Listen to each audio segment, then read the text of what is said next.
Okay. Is that what I should do? Good evening. I would like to call to order the March 2nd, 2015 Lake Washington School Board meeting.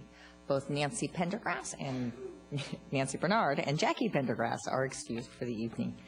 At first, I'd like to entertain a motion to approve the March 2nd agenda. So moved. Second.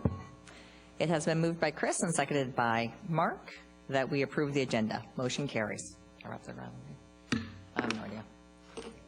All right, and next I'd like to invite our host school, which is, and Tracy will do the honors.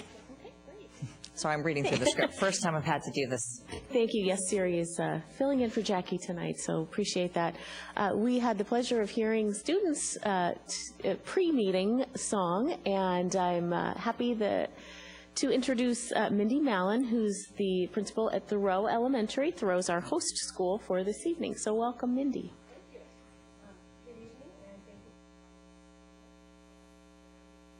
Thank you. About our wonderful school, Henry David Thoreau Elementary.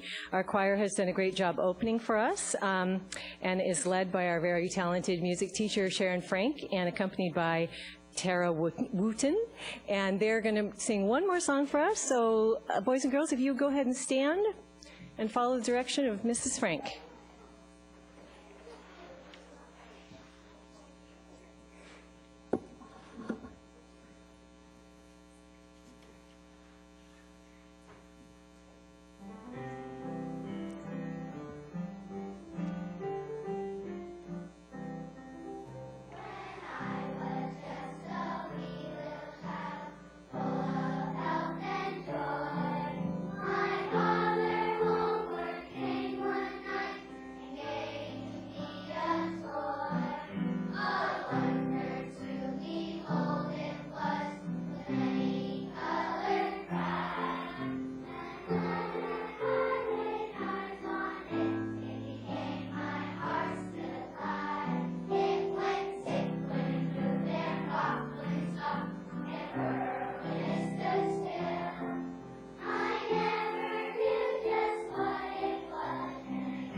No, they can go ahead and walk out.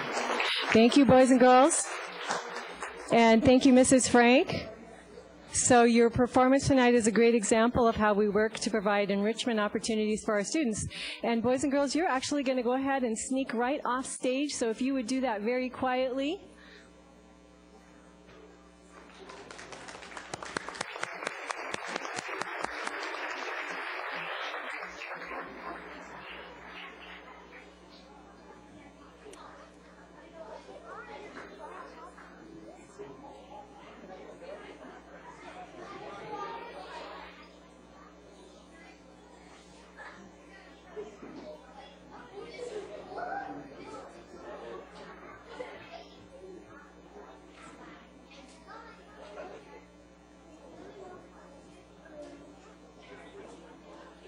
Thank you, Tara. Okay, well, that cleared out a few folks.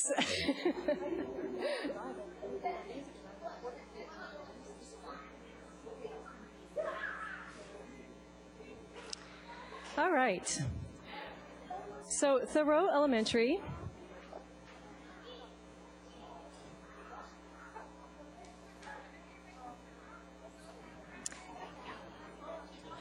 Thoreau Elementary was originally built in the early 1970s to serve the Finn Hill neighborhood.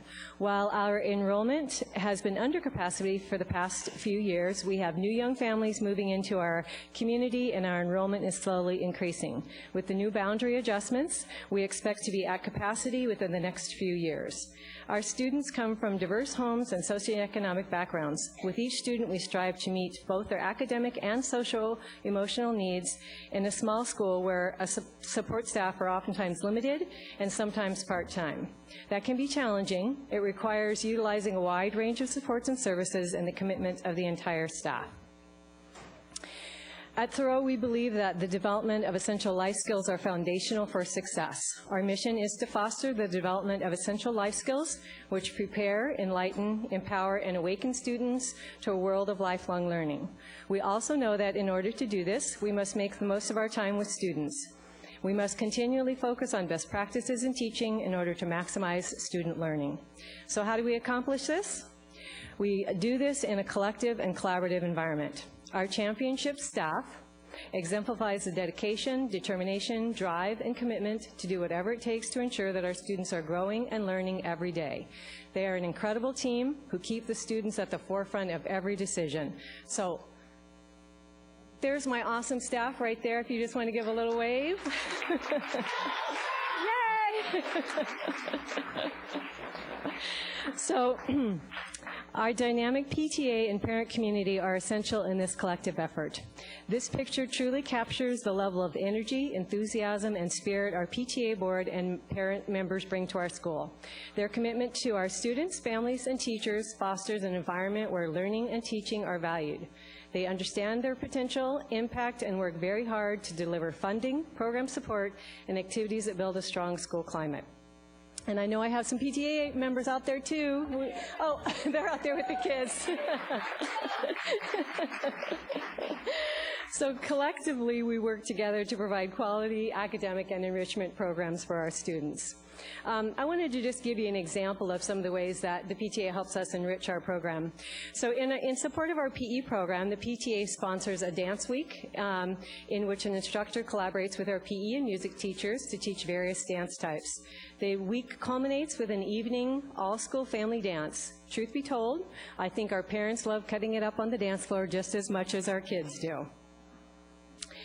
It is with the support of our dedicated staff, PTA, and parents that we are able to provide a range of environmental experiences for our students, which culminates in an outdoor overnight trip for our fifth graders to Islandwood. These experiences go beyond the classroom, fostering a global understanding of our environment and instilling the importance of stewardship in our earth. Parent and community volunteers are essential.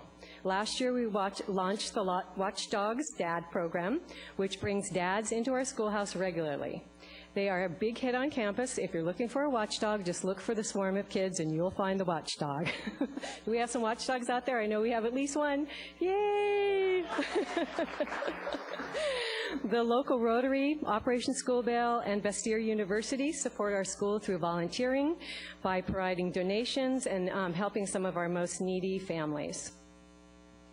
Understanding the importance of life skills, each month we focus on a specific life skill, teaching, recognizing, and celebrating students in these areas. In conjunction with these efforts, our counseling curriculum, such as Second Steps, Kelso's Choices, explicitly teach respect, problem-solving, compassion, and caring. Our goal is to develop the whole child. Collaboration is absolutely essential in our work. I like this picture because what you see is all hands on deck to accomplish a task.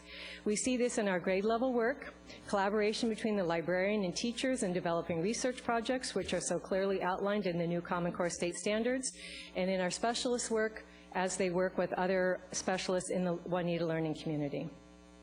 So what leads to improved student achievement? Shared leadership, working to learn and understand and unpack the new Common Core state standards, data teams, engaging in action research, differentiating for students, and research-based strategies. In order to refine our skills and understandings, we must engage in professional development. These are just some that we've participated in the last few years. Over the last 2 summers, we've had the majority of our staff participate in the PLC Summit. Over the last 2 years, we've had our staff engaging in professional development connected to the new Wonders adoption. And also, we have had CORE come in and help us in terms of learning more about best practice in research and teaching literacy, as well as implementation of the new curriculum. We are also working with, we are a data team pilot school this year and have the opportunity to work with a coach this year to refine our skills. So the use of broad annual data to measure student achievement is not new to us. MSP results show that we are making gains, but doesn't necessarily tell us why, nor does it clearly tell us what specific instructional strategies might have affected the change in test scores. DIBELS data tells us if our primary students are mastering foundational reading skills and meeting benchmark 3 times during the year. Focusing now on individual student growth, our teachers at Thoreau are digging deeply into ongoing daily assessments. It is the day-to-day assessments that truly paint a picture of whether or not our instructional decisions are the right ones. Last year, Thoreau teachers decided to focus on Common Core State Standard ELA 1 across the grade levels. They believed that if they worked collaboratively, that they could learn from one another, develop quality learning experiences, and that the students would benefit. Our results tell us that they were right. If you look closely at the data, you will see the significant gains that students made within every grade level. Breaking the data out further, it's exciting to see not only growth, but the percentage of students performing above standard by the end of the school year. This year, we are working to refine the collection and analysis of ongoing assessments. Our 4th and 5th grade team have developed data charts that help them measure progress towards their goal at each benchmark assessment. This visual of the 1st grade team's progress monitoring provides a clear picture of student growth over time on Wonders phonics and phonemic awareness assessments. The goal is to increase, of course, the number of blues and greens that we see across the school year. Music and physical education specialists also engage in collaborative data analysis with other specialists in the JLC. So let's take a look at what analysis really includes. Teachers reviewing student performances at each level. Those that exceed standard, meet standard, approach standard, or are below standard. They are observing to uncover what do they know, what can they do, what inferences about student knowledge and the effectiveness of their instruction can they make. From there, teachers determine which strategies and adult actions will be taken to make sure that every student continues to achieve. With the help of a data team coach, Thoreau teachers are refining their data team skills and working with learning progressions to support student understanding of what they're working towards. Hattie's research tells us that the classroom factor with the highest impact on instruction is student self-assessment. A 1.44 effect size means that this factor can triple the rate of learning. In order for students to be able to self-assess, they must understand, where am I going? Where am I at in the learning, and what do I need to do next? This example is from our first grade team of how a learning progression might be written to match ELA 1. Our 2nd grade team would like to give you a brief glimpse into the collaborative lesson design work and its impact on student achievement. Interdependence is a higher value than independence, and that's from 7 Habits of Highly Effective People by Covey. A general practice of the grade level teams at Thoreau is professional learning community work around the Common Core State Standards. Our focus has been related to ELA Common Core State Standard 1, Ask and Answer Questions. We've been developing lessons and implementing research-based strategies with the purpose of impacting student growth. We first began with the 3 questions. Using Common Core State Standard ELA 1 and the Lake Washington School District proficiency scales, as you'll see examples along the way as I talk, that have been designed and created for instructional and assessment purposes, we've worked together as a grade level team and discussed at length the criteria for each level of proficiency.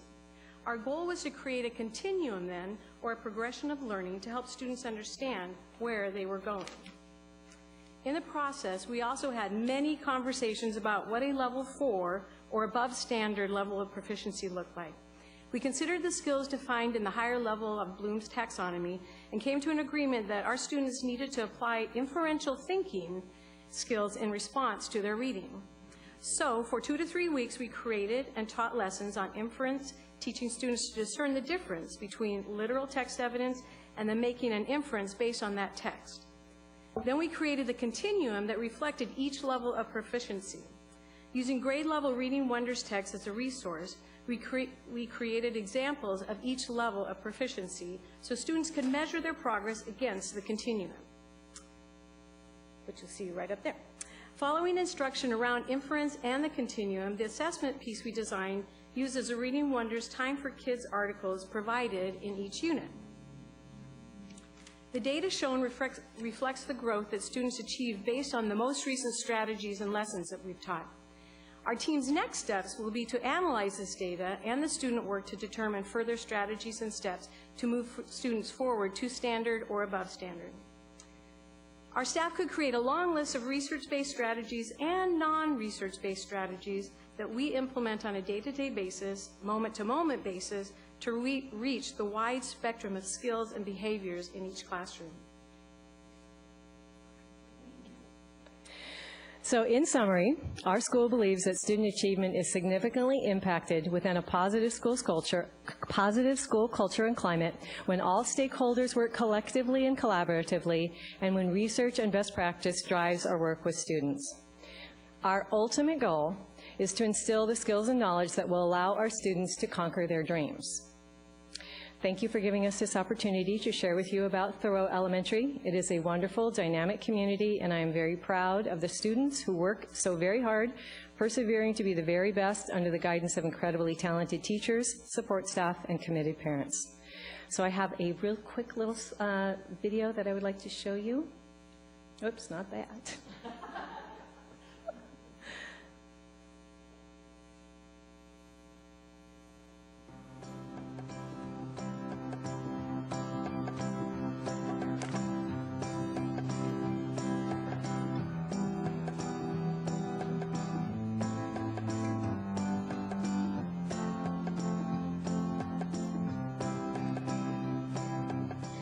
Make it a great day today, and we'll see you out there.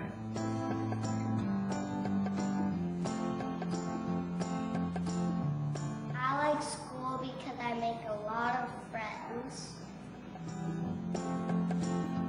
Every month we have a different life skill we celebrate, and that shows that we really love the life skills at Thoreau. What I like about Thoreau is that a lot of the teachers are really nice, and if you need help, they will help you. I like coming to school every day because I think my teacher is awesome.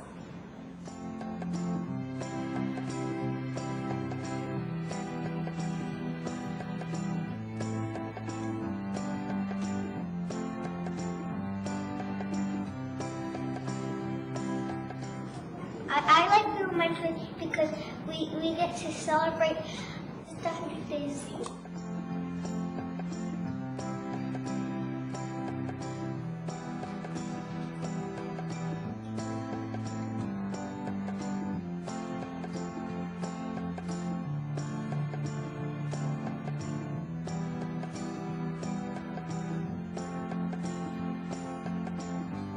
I like math because you get to do all these awesome projects. You get to look at like statistics, and you get to make parks for geometry.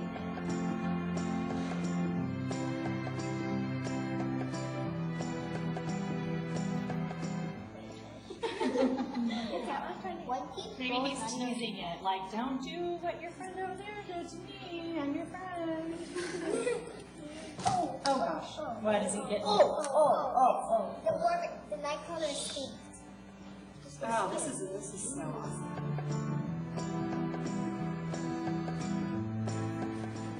I really like knowing about science because we're growing bean plants using hydroponics. I really like third grade because you get to have crayfish, and they're a very interesting animal. One thing I really like about school is specialists. In PE, you run around and do games. In music, you learn songs. In the library, you bring home a book to read.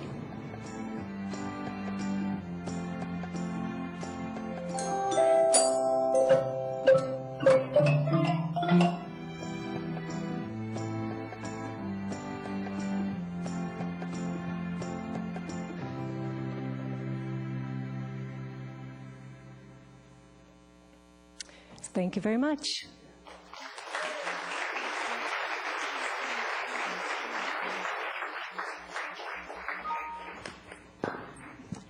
Thank you very much for that presentation. It was great. Thank you for coming and teaching us about the data teams.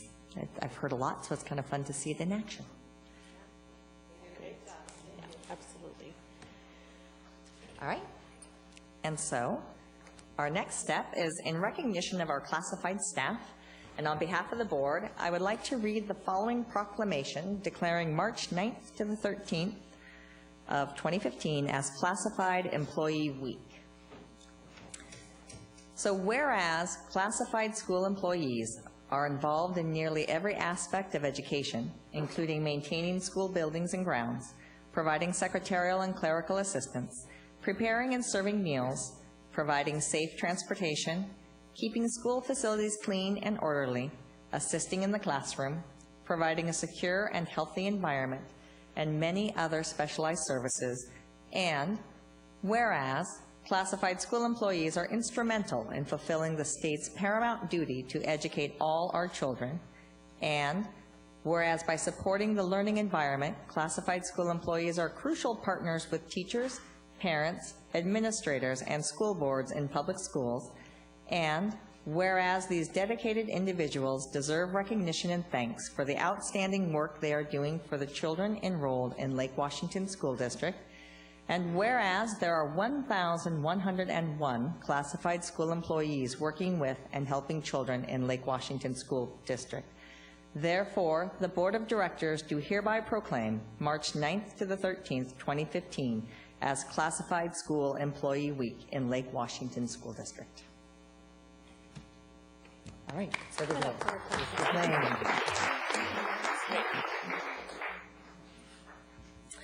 All right, and next we have public comment, and we have several people who have signed up to speak before the board this evening.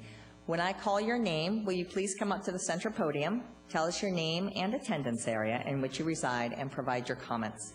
You will then have 3 minutes to speak, and we have a system of timing to help you with your remarks.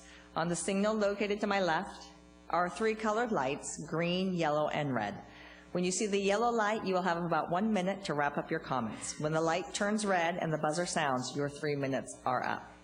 So the first person we have to speak tonight is Sim Osborne.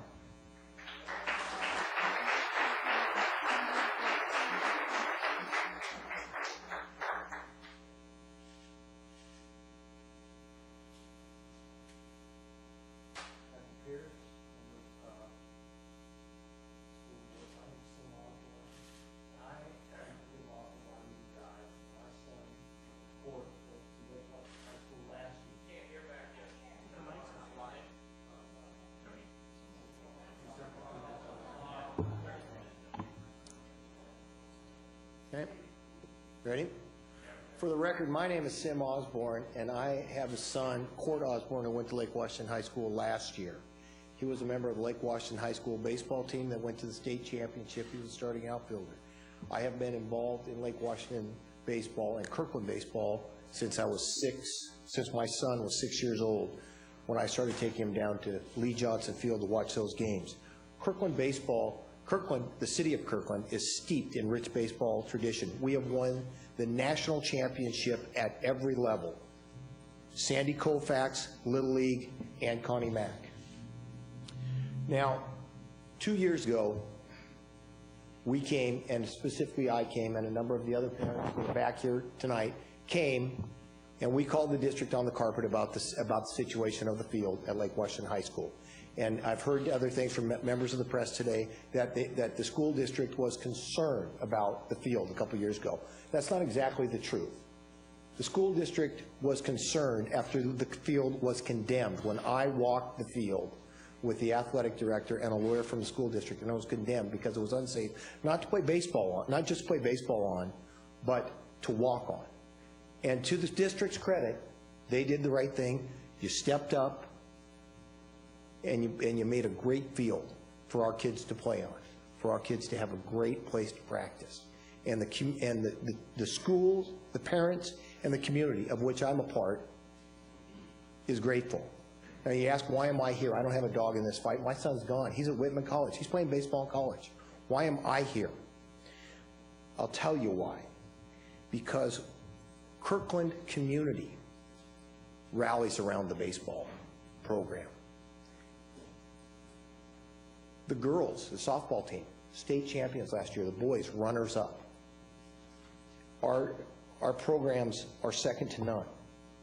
Now, I've heard a lot about the cost of having the kids, having the team play down at Peter Kirk, and I'm going to go over, and I apologize for that, but it's going to happen because these people have all asked me to come and speak for them. The cost of having the varsity play down at Peter Kirk or Lee Johnson Field is less than having them play at the school. Lake Washington has one field. The three teams, one field. They can practice all together, but when one team plays a game there, the other teams have to be shipped somewhere else. You have to put them on a bus, and you have to ship them. And you have to pay for the bus, and you have to pay for the fields to rent. There are 2 different fields, 2 different buses. We did that our entire junior year, my son's junior year, and the parents drove. Now, remember, there's no lights there, so the kids can't practice at night. All right. The cost of Lee Johnson Field, the cost of Lee Johnson Field. Mr. Osborne, if you're going to break our rules, you really need to check with us before you break our rules. Right. We do not want to change our precedent on this without you warning us about it. You're welcome to come back some other time, and you're welcome to give us your comments. I don't even know what your problem is yet. Well, and your 3 minutes are up. If someone else would like to come up and speak for 3 minutes to tell us what the problem is, that's great. But I have to tell you, we have rules, and the rules aren't here for your group.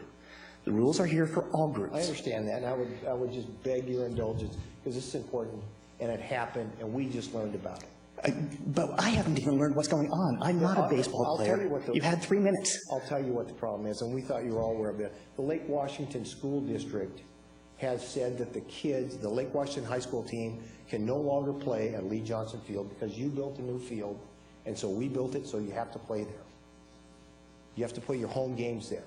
And so the community will no longer, and they have to be played after school at 4 o'clock. There's no lights. Parents won't be able to go. Grandparents won't be able to go. It'll be right on campus. All right. Okay. We hear you. Thank you. All right. That's great. All right. That's well, it. Let me just end with this. Thank you. You're welcome. It costs $1,030 per year to schedule the games there, the high school games and the 3 JV games. Here's my personal check, $3,060 to pay for that. Tell us why our kids can't play there. Okay, thank you. Thank you. We're going to go ahead and move on to the next person.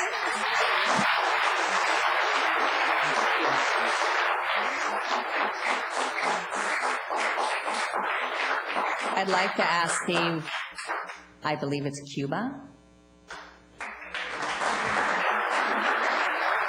If I could ask a favor to please hold the applause so that we can have the chance to just be able to move through the meeting. Thank you.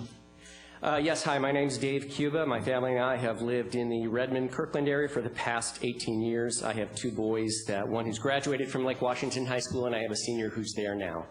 So just again to recap, Lake Washington High School has been playing varsity baseball down at Lee Johnson Field at Peter Kirk Park for the past 30 years, 30-plus years. And as of Thursday, we received a letter through the athletic director that we would no longer be able to play the games down at Lee Johnson Field. And given that rich tradition, I think there's quite a few people who were upset, especially given the fact, as Sim said, that all games would need to be played right after school. There's no lights. That means people can't attend the games who normally attend the game. There's a lot of community that comes down and watches the game in the Kirkland area. So one of the things we did was we created a petition on change.org. Just a couple nights ago, actually, was posted at 7:30 on Saturday evening.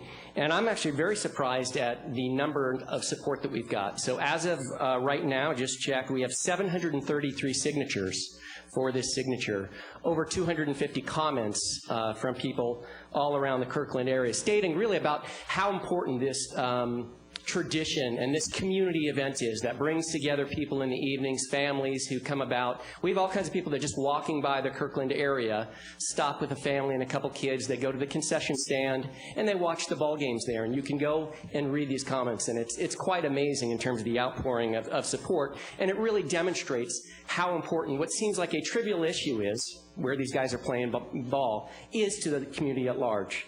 I'd like to just read a couple of the quotes that we received, or comments, on change.org.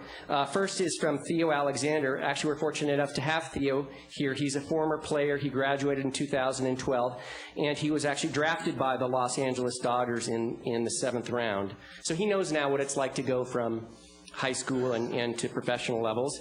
And his comment was, Lake Washington baseball games comes with great tradition, the tradition of bringing people together, having fun, great food, and great games. Having professional experience, I know firsthand that playing at PK is the closest that some of these players will ever get, because that atmosphere is unparalleled down at PK.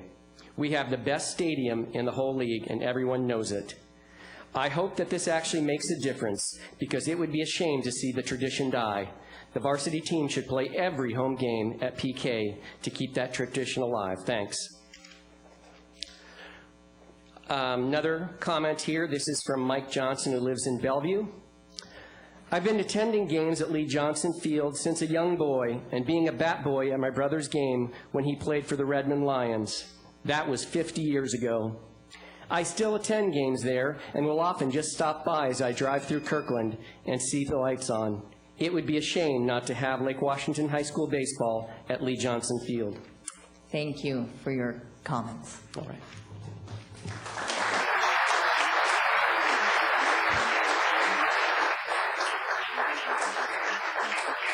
I'd like to have Joe Steele, please.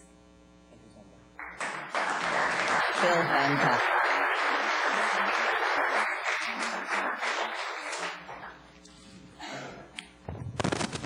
Whoa, excuse me. Pretty sensitive. Good evening. Thank you very much. I'm Joe Steele, and I've lived in the Kirkland community for 28 years. You know, Redmond is the bicycle capital of the Northwest. Issaquah, they have Salmon Days. We got a baseball field down there in the center of town, Main and Main. It's one of the most beautiful parks in the state. If there's another one, I'd like somebody to point it out to me. Lake Washington, as Dave mentioned, has played in that field for more than 30 years. You know, it's the petition that Dave mentioned. If you went in and read those, you'd be shocked. You'd be blown away by the passion of the community, by the people, the former players, the former fans, female, male, grandparents, people that live in apartments down in Kirkland.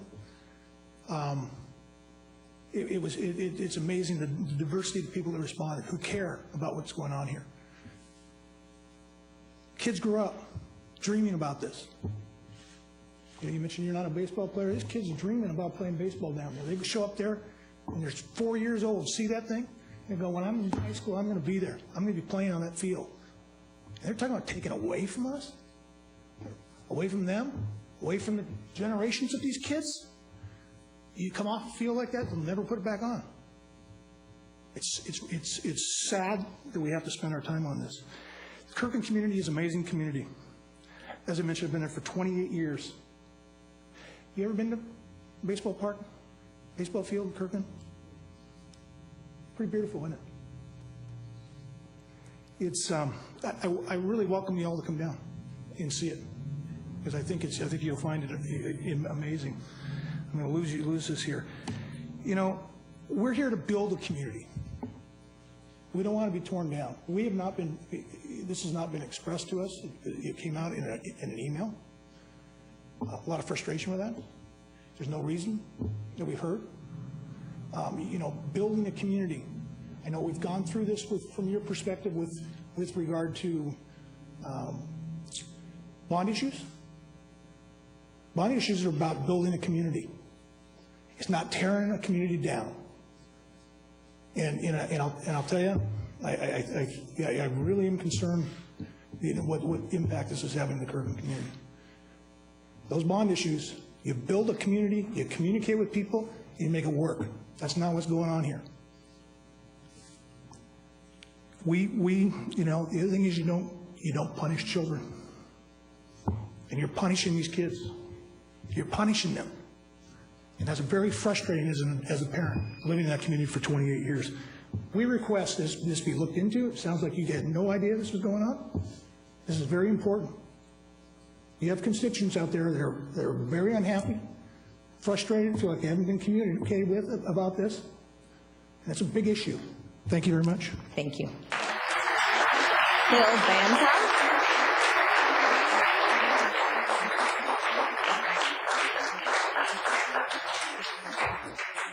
And we do appreciate your keeping to the 3-minute time frame. Thank you. Thank you. My name's Phil Banta. I'm a Mercer Island resident, class in 1997, Lake Washington High School. I played baseball for Dave Chambers and Rob Lucky. I went on to play at Bellevue College and Gonzaga University, and I was also drafted by the Toronto Blue Jays in 1999. I'm here today because I care about this community just like everyone here before you has said. I don't need to belabor the economics. They don't make sense for what you guys are proposing.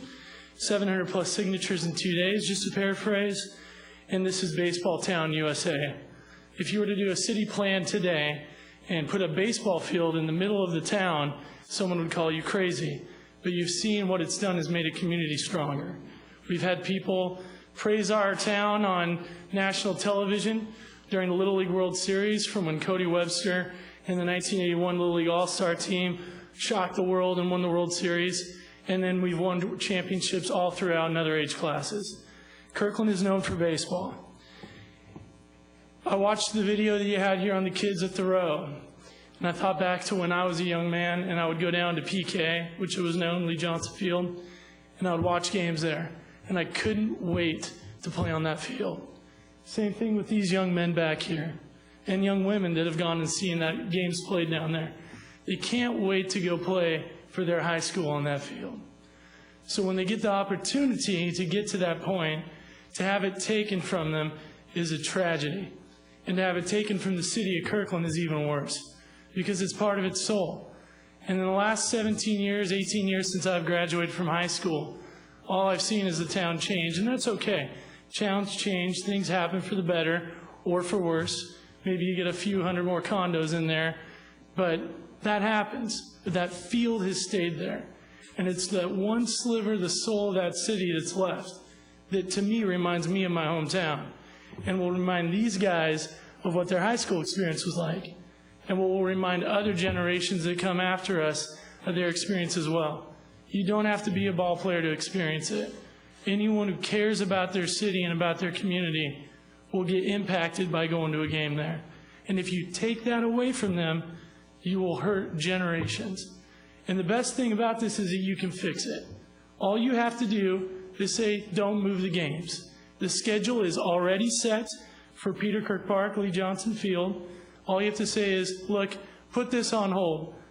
Let's get a group together and find out what's really going on here. Let this season play out. Let these guys play their games there. And let's get a real conversation going as to what makes the most sense. Because what matters here is doing what's right. And if the right thing is to move the games up to the high school, which I will assure you it's not, then you will do it. But you will find that it is the wrong thing to do. Thank you for your time. Thank you.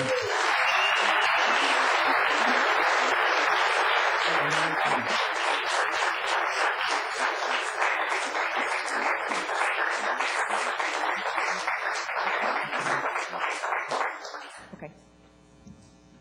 All right. So thank you for the public comment. We'll be continuing with public comment for just a little bit. Dr. Pierce is going to respond. Yeah, as you know, public comment is a time for people to come and share their comments with the board. And because it looks like now everyone who has signed up to speak on the Lake Washington High School baseball issue has spoken, I do want to just comment back to folks to let them know that this issue first came to my attention over the weekend. as I started to be copied on emails that were being sent. So as of today, earlier today, I've asked for some information, background on the situation, what's been decided why, what's been communicated how. And so my team is beginning that process to look into the situation. So thank you for coming out to share and providing us with your perspective and information. As you know, the board might look, and I might look a little like, as Chris said, you know, what is the issue, because we are just hearing about it from you, and like I said, over the weekend. So we'll be looking into it. I'll be looking into it, and that's all the information I have at this point. Okay, so thank you very much. So we'll be continuing on with the other public comment we have tonight, and I would like Alexis Christensen.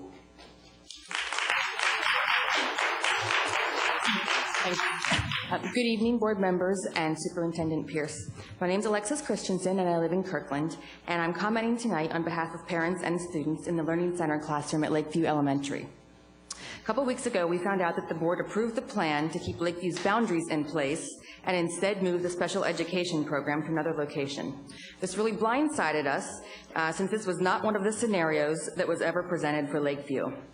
While we understand that the district has overcrowding issues and that changes had to be made, these changes were supposed to be transparent. All other parents across the district got the chance to attend meetings, discuss the possible scenarios, voice their concerns, and give their input. We were completely overlooked in this process. The board's decision to make a last-minute change and not give us the same chance to advocate for our children as every other parent in the district had was unfair, and with all due respect, it was unethical. We understand that no one wants their child moved to another school, but children in the special education classrooms have a harder time transitioning to new environments than typically developing children. And when making changes at the district level, special education students should be the last ones to be considered for a move. There are cognitive, physical, social, and medical issues that make adjusting to a new environment a huge challenge. We got a letter last week informing us that our children will be moved to Franklin next year. At this point, we are committed to working with teachers and staff to make this transition as smooth as possible for our children. But our request to the board at this time is no more surprises, please. When Franklin gets overcrowded in a few years, we want to know that our children won't be moved again.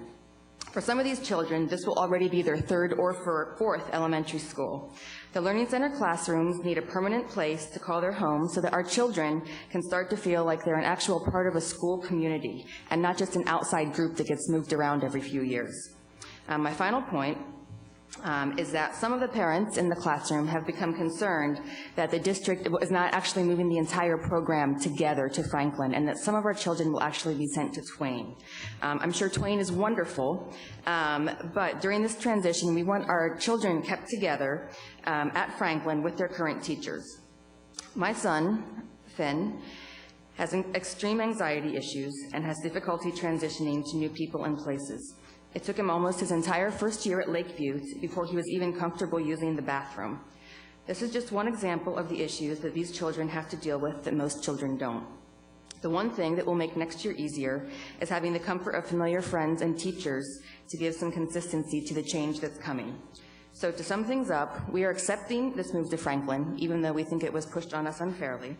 But in return, we are asking for better communication, for this move to be long-term, and for all students and teachers to move together from Lakeview to Franklin. I trust that this will be able to be accommodated since this is in the best interest of the children. Thank you for your time. Thank you. And I'd like Olga.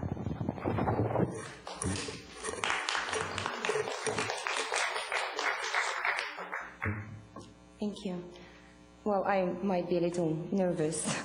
My name is Olga Romanova, and I live at 14205 Northeast 75th Street in Redmond, Washington.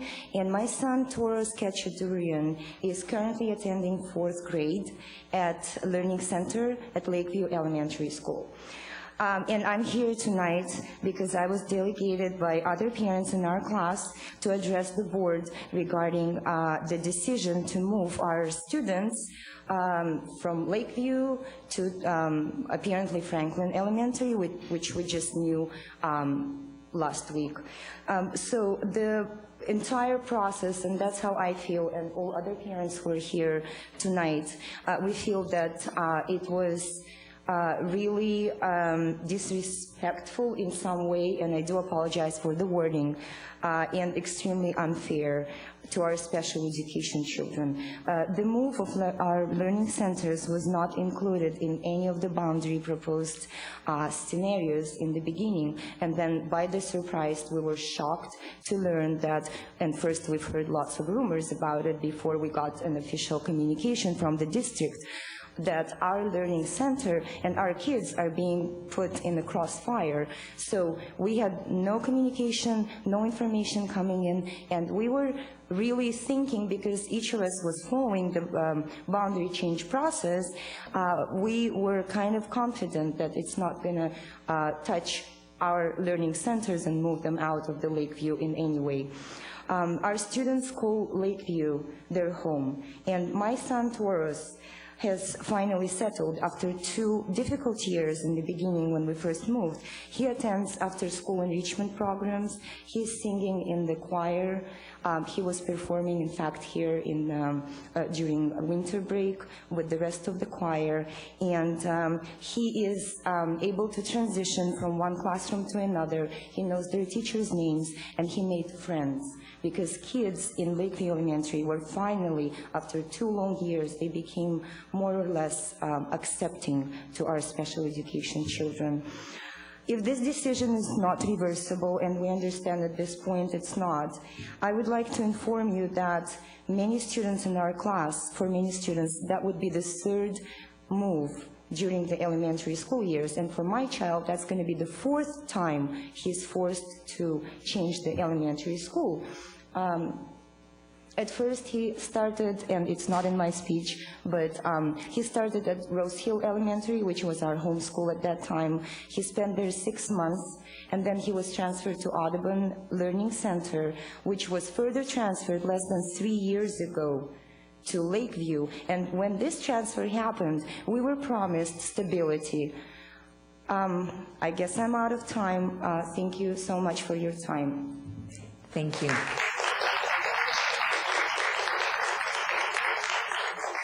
Alexandra?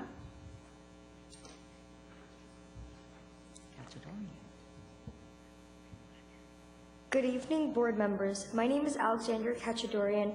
I'm a 7th grade student at Rose Hill Middle School. And tonight I'm here to invoke for my brother Taurus Kachadorian and other special needs students in the Lakeview Learning Center. From a student's perspective, I would like to state my opinion on how hard it is to transition to a new school. Transition to a new school could be for any student, but it would be particularly hard for all the students in the Learning Center.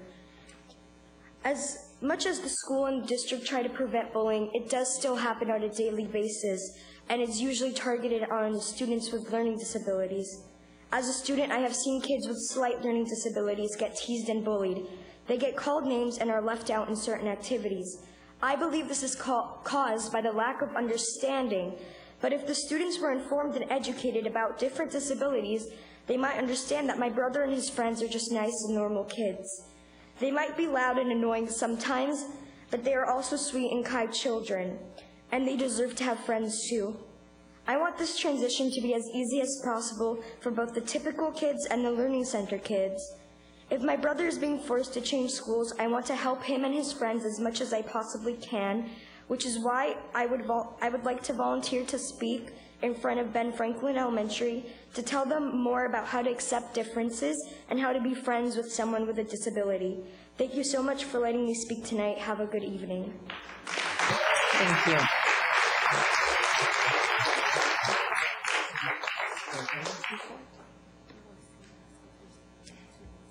Is there anybody else who has public comment who hasn't signed up this evening and would like to speak? Okay.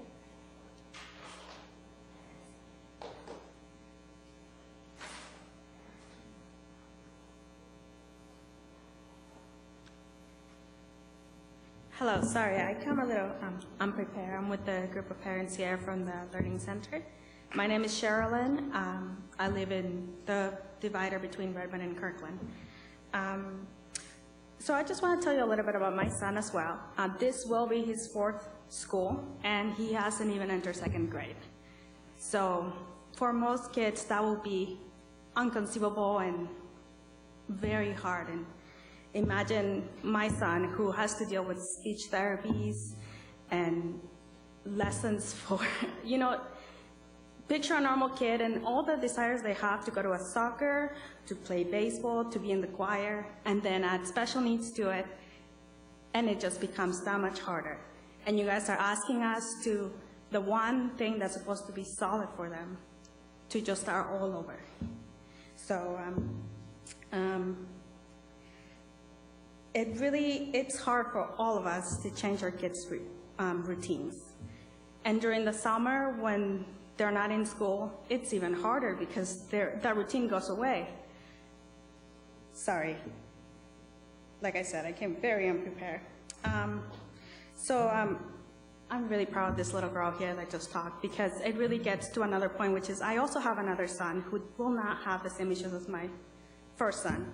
And to know that when he goes to school, he will see that these special needs children are constantly being moved and disregarded and being just pretty much like second-class citizens at this point, really. We're not even hearing from you guys when these decisions are being made.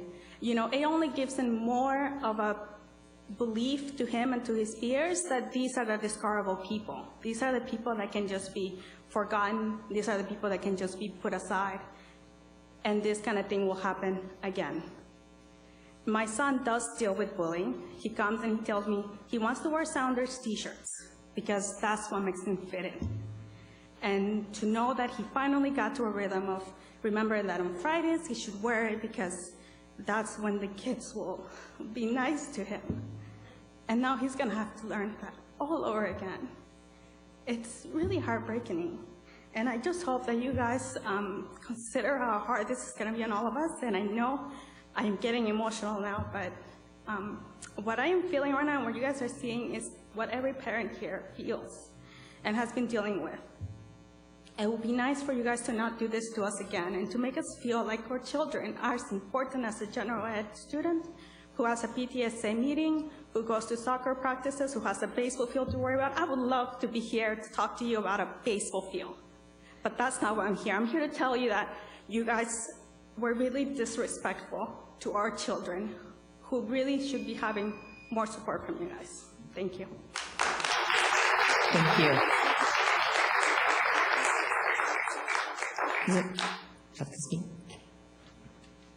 Sorry, I didn't sign up as well, but our son Max goes to Lakeview Learning Center, and it's going to be a third move for him as well. My name is Ludmila Zhuk, Z-H-U-K, and our situation is a little different. It's not also going to be just a change of a route for us. Since Max has seizures since the age of 1, and unfortunately, despite our numerous efforts and trying different medications and seeing different doctors, his seizures are not being controlled well. We're at the mercy of the school's policies and his particular health plan. Given these conditions, it has taken us a while to iron out his health plan and to make sure everyone involved is on the same page with us. We've been able to work out important specifics that other locations may not be able to provide. I would like to recognize his teacher, his principal, his paraeducators, and his staff and parent volunteers at Lakeview School for being flexible and for being able to accommodate Max's needs. For understanding that Max could be late to school daily or taken to doctor's appointments and therapies. And for allowing Max to stay at school upon recovering from the seizure, and for allowing him to be brought back to school if he doesn't recover from the seizure fast enough. And simply just for paying extra attention and giving him extra support at all times. And being surrounded with familiar faces and trusting hands, Max feels happy in his classroom, and he likes his friends, he loves his teachers, and if the move happens, we would much prefer that he stays with the same group of people, same classmates, and same teachers. Thank you. Thank you.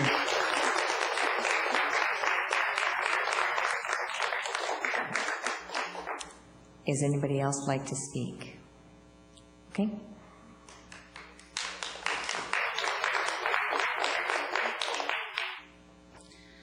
My son Dennis is a third grader in Lakeview Elementary School, and we are a Kirkland resident. And this was our first year in Lakeview. We came to Lakeview after a very challenging year in another public school. That challenging year taught us that the attitude of people around my son is extremely important and can make a day and night difference. While my son didn't learn anything and couldn't meet any of his IEP goals in the second grade, he excelled both academically and his IEP goals in Lakeview because the staff and the kids were flexible and inclusive.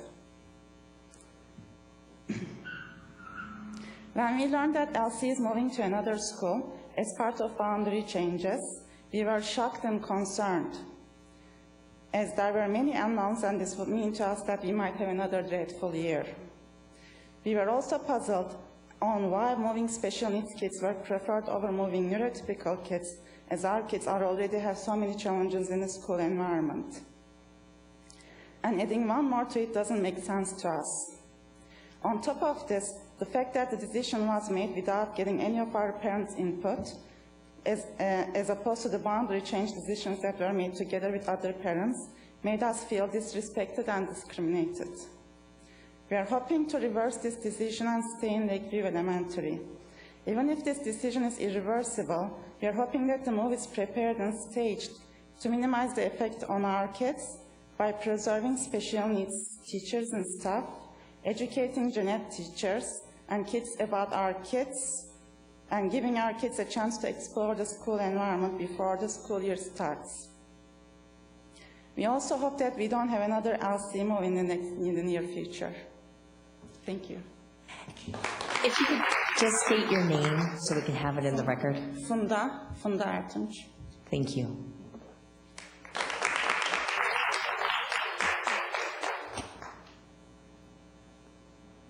So, Tracy, would you like to go ahead? I actually requested that I could move the superintendent's report portion of the meeting to now, because the board had asked for an update on program move processes and so forth. So I wanted to go ahead and address that now. So we have two distinct processes that we have recently completed. One is the boundary process, and that's a process that doesn't happen very often, as the board knows. And then there's the program move process, and that's actually a process that happens fairly often, almost every year. So I just wanted to talk a bit about the program move process and how that has worked historically. So we have a number of district programs such as preschool, Quest, and special ed programs such as learning centers that by nature serve students from multiple schools. And so our goal is always to place programs at schools in each learning community to serve the students from within that learning community to the greatest extent possible, and to place these programs at schools where there's classroom space available. So in terms of process, each year our directors of special services and accelerated programs work with our director of business services, who helps with enrollment projections and so forth, and our director of support services for facility needs, and our directors of school support within each learning community to determine needed program changes, including potential program discontinuation, program expansion, and or program moves. So just to provide a little bit of history in terms of program changes over the past several years, for Quest, we've moved 3 pull-out Quest programs in 11-12 and in 12-13 due to capacity and construction reasons, and we'll move another program in 2015-16 due to capacity needs. In addition, in 14-15, so last school year, we shifted full-time elementary quest students from their current schools and expanded the program at Blackwell in order to serve program growth. So we're looking at both general population program and student enrollment growth, and then growth within the program too. So we've made shifts, again, this is Quest now, just in terms of that program, have also made shifts at the middle level in both the 13-14 and the 14-15 school years. For preschool, that program, we've made 4 moves over the past 6 years due to construction or capacity needs. So just a little bit of detail there. In 9-10, we moved Muir's program due to construction at Muir. In 11-12, we moved program to Blackwell because we had to close a portable at Dickinson. In 12-13, we actually moved the program back from Kamiakin Junior High at the time, is where we moved the preschool program from Muir. We moved it back to Muir following construction, and they were having space challenges at Kamiakin Junior at that time. And then just this last year, you'll recall we moved, when we looked at the capacity issues within the Redmond learning community between Rockwell and Mann and Einstein, we moved Rockwell's preschool program to Bell Elementary to create capacity at Rockwell. In special education, since the 08-09 school year, we've actually closed 2 K-1 programs based on program effectiveness. We had tried a program and data was showing it wasn't really having the outcomes that we wanted. And we've added 8 learning centers at various schools. And we've moved 2 programs based on capacity needs. So most recently, just in for this year, for the 14-15 school year, so last year we went through the process and made the move to the Learning Center program from Meade Elementary to McAuliffe Elementary based on capacity needs at Meade, and also the need for additional Learning Center classroom space. So that capacity was available at McAuliffe, so we moved the program from Meade to McAuliffe. We don't take program changes lightly. It's a different process. It's a distinct process from the boundary process. Again, boundary process is something that we do fairly rarely. Program moves are something that we look at on an annual basis. Anytime we make a program change, whether it's a closure or an addition or expansion of a program or a move, our goal is really to ensure that the students have program access within their learning community at a school where there's capacity, not only for the present, but also for the immediate following years. Our process has been that we are in close communications with families about the need to make the program move and how we're going to work with families and the administration at both the current school and the school that will be receiving the program, if it's a move, to make the transition as smooth as possible for staff and for families and for students. So I just wanted to provide you a little bit of history in terms of what our process has been around program moves, and I think this year it's interesting because we had a boundary process happening. Most years we don't have a boundary process happening, and so program moves are not sort of talked about in the context of boundary because they're really distinct processes. We typically have the need to make program changes almost every year. What part of the challenge is we don't want to move a program multiple times. There have been times in our history, for example, the Muir program where it had to move and then move back, or a couple other examples in history, but our goal is not to move students multiple times. So one of the things we do look at is, has this program had to move in recent history? The program currently at Lakeview serves students from Audubon, Kirk, Franklin, Lakeview, and Rush. So there's, again, by the nature of the programs that we have, they're serving students from multiple schools, and we are wanting to, when we do have to make a move, move the program to somewhere, for example, Franklin, where there is opportunity to house that program for a number of years. We're actually moving one of the pull-out Quest programs from Franklin as well, so there's sometimes multiple moves that have to be made within program. And I know that Paul Vine, our Director of Student Services, is working very closely with the Directors of School Support and the school principals within the learning community to do everything needed, just like we did last year with the Meade McAuliffe move, to make the transition smooth and have it really go well for families and students. I'd like to let you know you aren't going unheard. My son was diagnosed when he was 3 as autistic. He's minimally verbal. He's now a sophomore at Redmond High School. He's been moved from Los Angeles to here. We have moved from elementary to middle to now high school. It's never easy. And my heart goes out to y'all that you have to make this change. I'm hoping that the result of the change be a better environment for them. I want to let you know that as this transition takes place, I and the rest of the board will watch it very closely to make sure that it is done as well as possible, as sensitively as possible, because I see it every day in my house.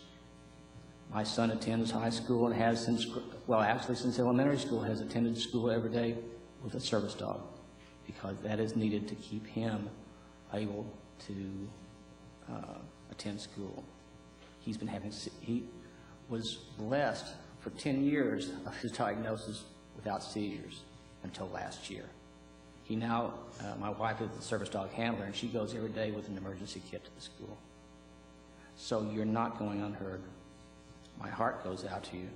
I understand, and we will try our very, very best to make sure this transition is a transition that will benefit your children. Thank you.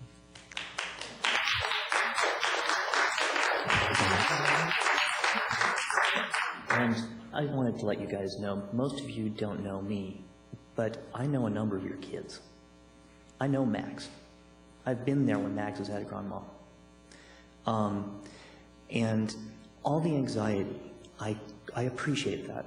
I feel it terribly. I've been at Lakeview through 4 principals. I've been there for 11 years. More than half of the staff haven't been in that school as long as I've been in that school as a parent. Moving this program is not something I want to do, nor is it something that I would have been enthused about doing if I did not honestly believe it was the best interest of the children. But the last thing I want to leave you with is, it's not about me. Moving to a new school, one of the major anxieties is, how are the new kids going to treat your children? My 4th grader knows Max.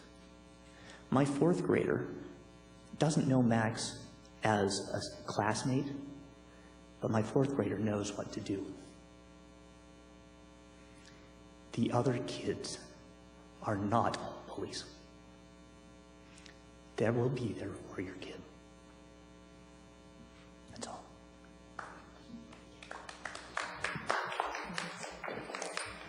Thank you, and appreciate your coming out and sharing that.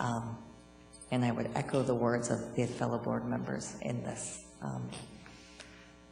And take to heart the concept of really looking at that from a future concept and with future moves and the lessons learned by what's been brought forward, of working with the communication and those components. I think those are all important issues in which to look at from this angle to be able to determine for the future as well, and keeping in mind those needs. So thank you.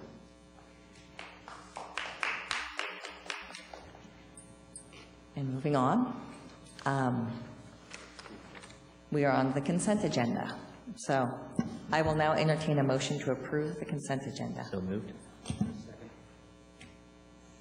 It has been moved by Chris and seconded by Mark. Tracy, will you pull the board? Chris?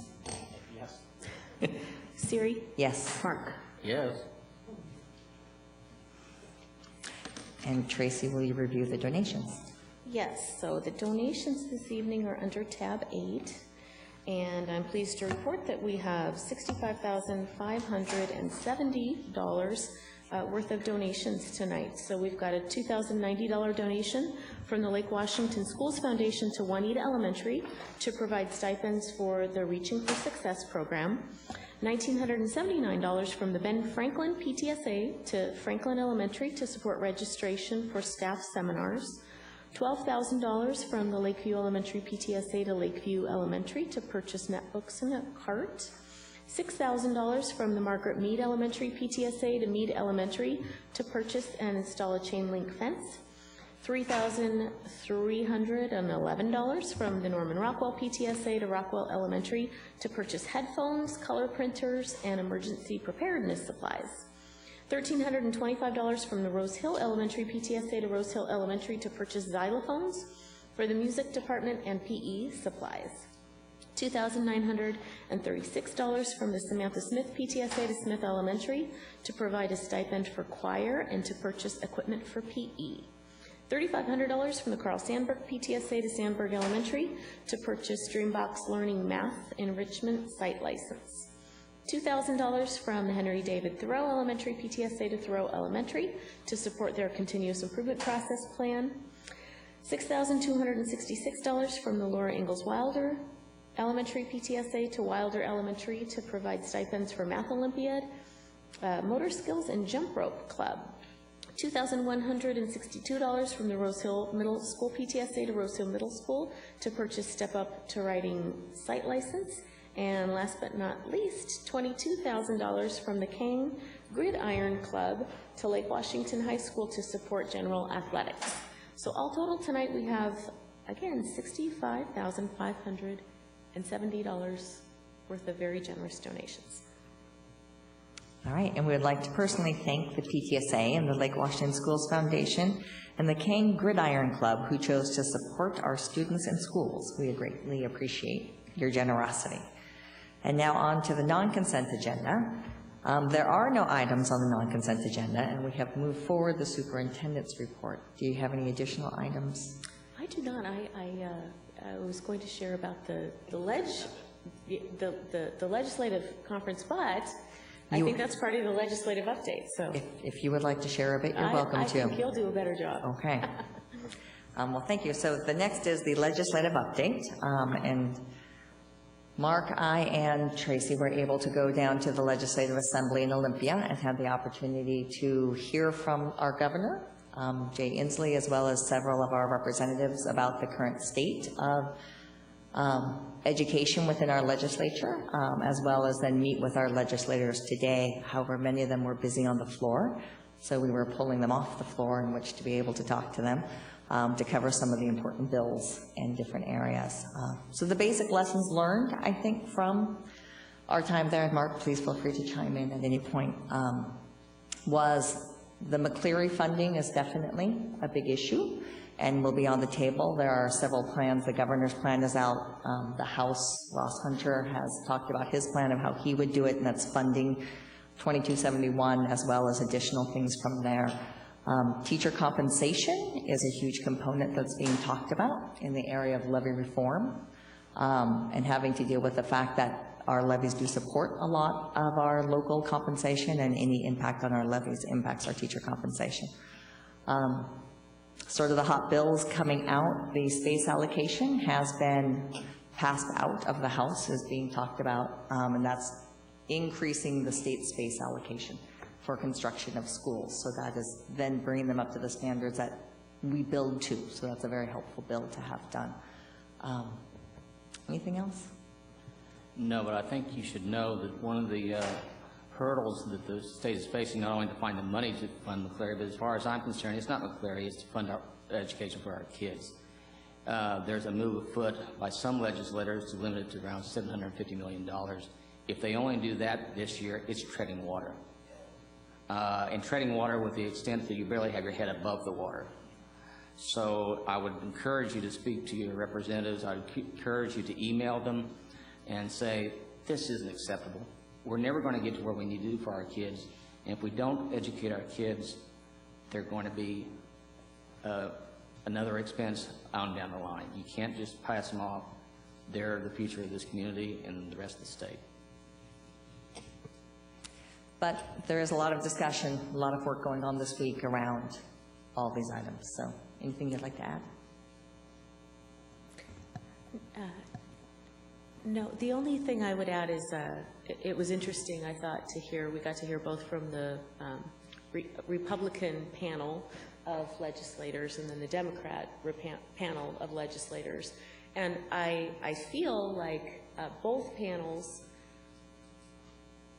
conveyed that they have an understanding of the charge from the Supreme Court and that they're taking that charge seriously, that they need to come up with a plan. They talked about the fact that there are multiple plans, in fact, more plans than are needed because you really only need to come to consensus, right, on one plan, and that's going to be the challenge in the weeks ahead. I did hear the word compromise, and so I'm hopeful. I mean, we'll be keeping watch and making sure that we're participating in the dialogue as plans are developed and shared, and that was one of the shared interests of WASDA, the School Directors Association, WASA, the Administrators Association, and WASBO, the Business Officials Association, that they publicly have dialogue about these plans and so forth. And so it was interesting to hear some of the people who were posing the questions were sort of poking at when are you going to be, it seems like there's a lot of closed door dialogue happening. When are you going to have some of these conversations in public? So those are just the two things I would add that I found interesting. Okay, any board follow-up? Actually, having yelled at the guy, I did want to go on record as saying that if this isn't saving us money, I don't see why we would move that baseball game. So I actually kind of sympathize. I'm just grumpy when people go over their 3 minutes substantially. So please do let us know what you find. Yeah, like I said, I'll look into the situation and I will follow up with all of you. Any future agenda items? Debrief? Board comments? You did your board comments. Any others? Before 8:30, I want you to have the gavel more often. Okay, our next board meeting is Monday, March 16th at 5:30 in the boardroom. And this will be followed by a study session at 7 in Hughes, and the topic that evening will be STEM, science, technology, engineering, and math. I will now entertain a motion to adjourn. So moved. Second. It has been moved by Chris and seconded by Mark that we adjourn. Motion carries. Meeting is adjourned.